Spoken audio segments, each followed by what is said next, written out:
Le dernier round de la conférence des gouverneurs a été consacré aux auditions des gouverneurs de province qui ont fait l'état des lieux de leur entité en présence du président de la République Félix-Antoine Tshisekedi Tshilombo et de sa première ministre Judith Suminwa Tuluka. Cette séance marathon a permis aux responsables des exécutifs provinciaux de peindre les tableaux de leur province.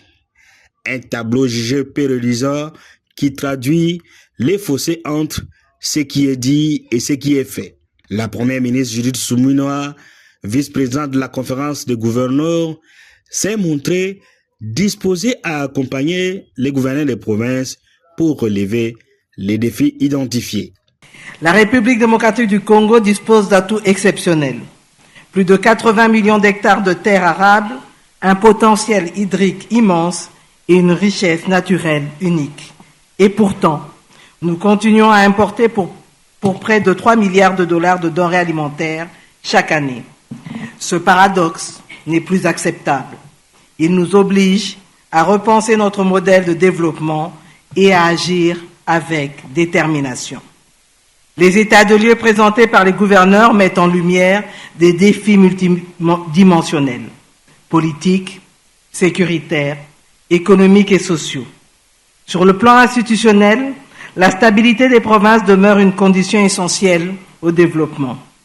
Aucune transformation durable ne peut s'opérer dans un climat d'instabilité. Sur le plan sécuritaire, la situation dans l'est du pays reste extrêmement préoccupante.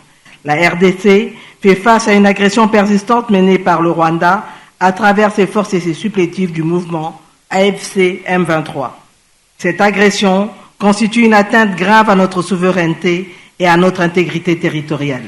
Elle entraîne des conséquences lourdes, déplacements massifs de population, crise humanitaire et déstabilisation des institutions locales.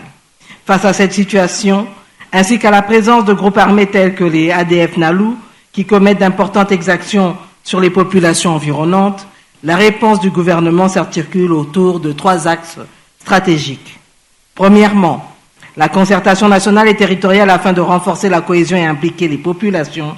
Deuxièmement, la mobilisation des financements efficaces pour renforcer les capacités des forces de défense et de sécurité. Troisièmement, la réforme de la gouvernance sécuritaire pour améliorer coordination et anticipation.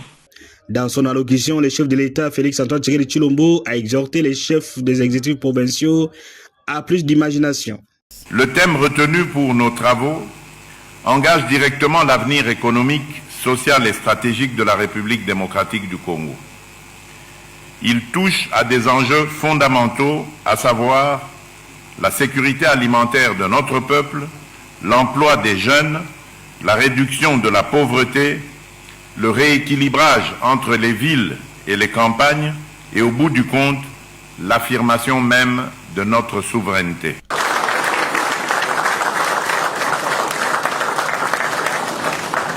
Peu avant, le ministre de la Communication et Médias, porte-parole du gouvernement, Patrick Muyaya, a conjointement animé un briefing de presse avec ses collègues du plan et des ressources hydrauliques et électricité.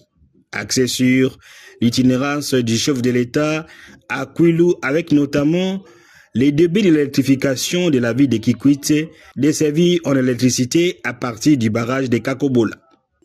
La prochaine conférence des gouverneurs, la 14e de la série, sera organisée à Matadi, dans le Congo central.